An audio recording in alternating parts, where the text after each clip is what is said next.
대낮에 서울 신림동의 한 골목에서 흉기로 한 명을 살해하고 3명을 다치게 한 피의자의 신상이 공개됐습니다. 1990년생 33살 조선입니다. 서울경찰청 신상공개심의위원회는 범행이 잔인하고 피해가 심각한 점을 고려해 공개를 결정했다고 밝혔습니다. 조 씨가 범행을 인정하고 CCTV 영상 등 현장 증거가 확보된 점도 판단에 반영됐다고 덧붙였습니다. 조 씨는 지난 21일 오후 2시쯤 서울 금천구의 한 마트에서 흉기를 훔친 뒤 택시를 타고 신림역에 내려 잔혹하게 흉기를 휘둘렀습니다. 범행 후 거리를 배회하다 신고를 받고 출동한 경찰에 체포됐고 지난 23일 구속됐습니다. 여태까지 잘못하기 편한데 열심히 살아야 되는데 안 되더라고. 조 씨는 경찰 조사에서 오래전부터 살인 욕구를 느껴왔다. 남들보다 키가 작아 열등감이 있었다고 진술한 것으로 조사됐습니다. 또 계속해서 자신이 우울증을 앓고 있다고 주장하고 있는 것으로 확인됐습니다.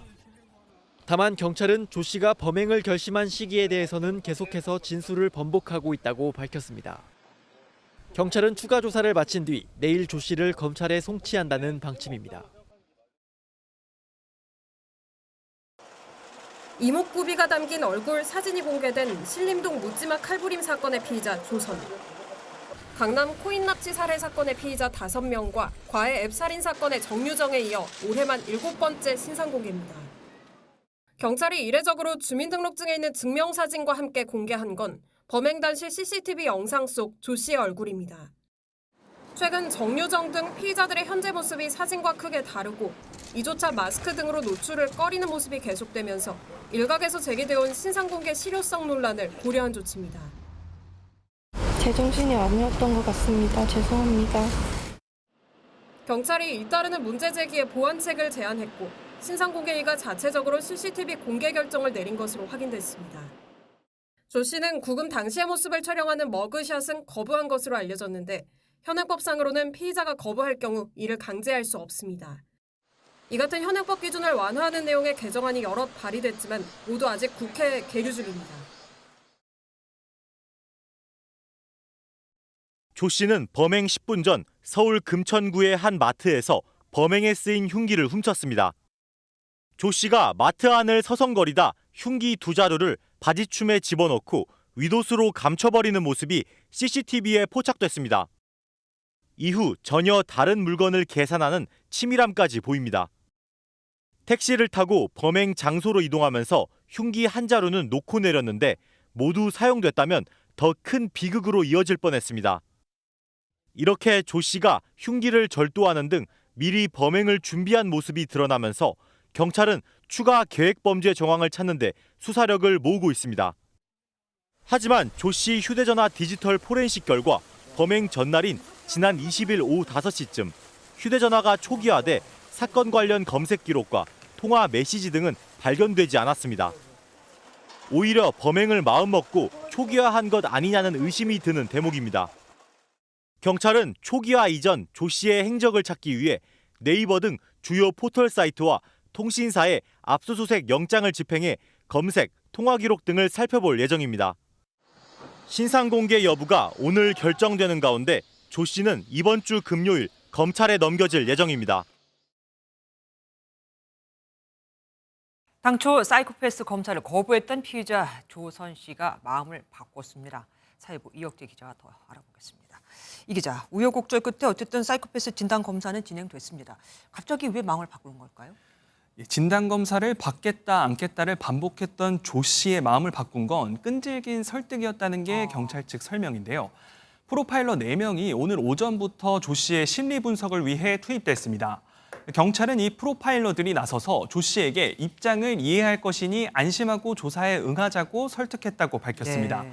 오늘 오후 2시 반쯤 사이코패스 검사는 종료됐는데 통상 결과가 나오기까지 짧게는 5일, 길게는 10일 정도 걸립니다. 음주나 뭐 이런 건 양형에 영향을 미치잖아요. 사이코패스 결과는 영향을 줍니까? 결론부터 말씀드리면 사이코패스 검사와 형량은 상관이 없는데요. 전문가 설명부터 먼저 들어보시죠. 네. 말을 믿어도 될지 유무죄를 입증하는 것도 별로 관계가 없고 전자발찌나 보안 처분이 추가적으로 필요한가 여부를 판단함에 있어서는 지금 여러 가지 재범 위험성 평가 도구 중에 즉 사이코패스 검사는 경찰 수사 단계에서 조 씨의 심리적인 특이성을 파악해 범행 동기를 분석하고 조 씨의 진술을 믿을 수 있을지 또 과거 행적들이 범행과 연관성이 있는지 살펴보는 데 도움을 주는 평가 도구란 설명입니다. 다른 사례와 비교해봐도 전자발찌를 훼손한 뒤 여성 2명을 살해한 강윤성도 사이코패스 검사에서 30점을 넘겼었는데 1, 2심에서 검찰은 사형을 구형했고 법원은 무기징역을 선고한 바 있습니다. 앞서 잠깐 전해드렸는데 지금 조선 씨는 자신에게 우울증이 있다고 주장하고 있거든요. 그럼 이 우울증은 형량에 영향을 미칠까요? 사례별로 다르게 접근해야 한다고 전문가들은 설명하고 있는데요. 조 씨가 우울증이 있다고 지속적으로 주장하고 있긴 하지만 정신병 치료 경력이 없는 게 이미 확인이 됐죠. 네. 만약 우울증이 있다면 얼마나 심각한지 등을 더 따져봐야 하는 상황이라고 볼 수 있습니다. 어쨌든 참작이 될 수는 있다는 얘기네요. 예. 그래서 이렇게 주장하고 있는 것도 같고요. 자술서도 썼다면서요. 그런데 제출하지 않고 유치장 자기 보관함에 넣어놨다고요? 예, 어제 조 씨가 자신이 쓴 자술서 종이를 들고 유치장으로 들어가면서 제출을 안 한 건데요. 자술서를 쓸 시간을 달라 하면서 사이코패스 검사를 밀어놓고는 정작 제출을 안 한 겁니다. 유치장 보관 물품에 자술서를 맡겼는데 이 물품은 압수 대상이 아니라 강제로 받아볼 수도 없었고요. 네. 이 자술서를 토대로 구체적인 범행 동기를 밝힐 수도 있지만 전문가들은 자술서의 신빙성 여부는 여전히 검토해봐야 한다고 설명했습니다. 때문에 조 씨의 휴대전화와 조 씨가 부순 컴퓨터의 포렌식 결과를 토대로 보다 객관적인 범행 동기 입증에 주력해야 한다는 주장도 나오고 있습니다. 현재 경찰은 포털 검색 기록을 회신받아 분석 중이고 내일 오전 중에 결과가 나올 것으로 보입니다. 그러니까 본인이 정말로 잘못했다고 생각한다면 모든 거 다 밝혀야 할 텐데 말이 왔다 갔다 하는 게 이게 또 문제입니다. 대낮에 흉기 난동을 벌여 20대 남성을 살해하고 3명을 다치게 한 조모 씨의 잔혹한 범행은 큰 충격을 줬습니다. 경찰도 조 씨의 범행이 중대한 피해로 이어졌다고 판단해 내일 신상공개심의위원회를 열기로 했습니다. 신상 공개가 결정되면 조 씨의 얼굴과 실명, 나이가 공개됩니다. 일부 온라인상에서 조 씨에 대한 신상이 유포됐지만 이혼 경력 등은 거짓 소문으로 확인됐습니다. 공식적으로 신상이 공개되면 조 씨에 대한 신빙성 있는 주변 증언이 나올 것으로 보입니다. 경찰은 조 씨에 대한 사이코패스 검사를 진행해 범행 동기를 더 명확히 하겠다는 입장입니다. 또 범행 장면이 녹화된 CCTV 영상이 무분별하게 유포돼 2차 가해가 우려되는 만큼 최초 유포자를 정보통신망법 위반 혐의로 입건해 수사하고 있습니다.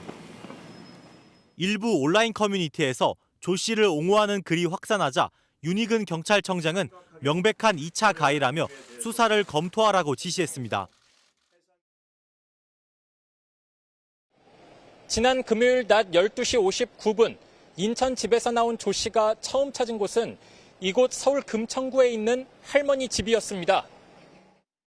여기서 약 1시간 머물고 4km가량 떨어진 20분 거리에 있는 인근 마트를 찾았습니다. 흉기가 있는 진열대를 찾아 두리번거리고 다른 물건을 결제하는 척하며 종업원을 속입니다. 그때 저기 시야냐. 근데 밥 먹으러 가고 근무장 카운트 하나 먹었어.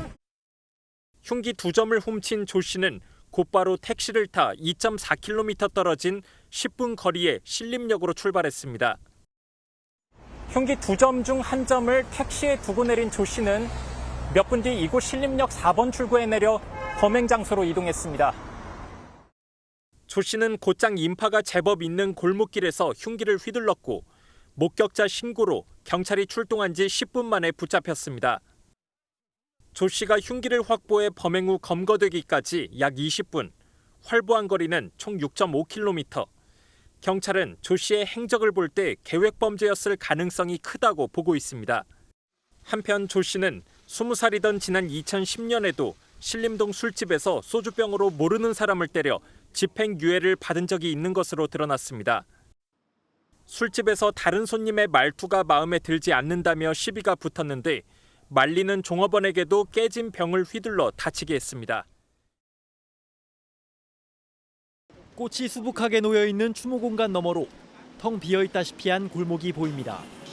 신림동 흉기 난동 사건이 벌어진 골목의 모습입니다. 흉기 난동이 발생한 신림동의 한 골목입니다. 피의자가 사람이 많아 범행 장소로 골랐다고 할 정도로 평소 유동인구가 많은 곳이지만 현재 이곳을 찾는 발길은 뚝 끊겼습니다. 생계를 위해 오늘도 사건 현장 인근에서 장사를 하는 상인들은 트라우마를 호소하기도 했습니다. 까만 옷을 입고 들어오면 일단 무서운 거예요. 지나가는 사람 보면 다시 한번 보게 되고요. 거의 90%는 떨어졌다고 보는 거죠. 거의 자살 못했던 가해자. 누가 다니겠어요. 나 같은 극단이지. 신림역 앞에 마련된 추모 공간에 대한 남모를 소가리도 털어놨습니다. 분향소이다 보니까 뭐 술, 막걸리 뭐 이런 걸 많이 갖다 놓으셔가지고 그 냄새가 나서 갖다 놓기만 하고 치우는 사람은 없어요. 관악구청 측은 오는 27일 추모 공간을 철거하기로 했습니다.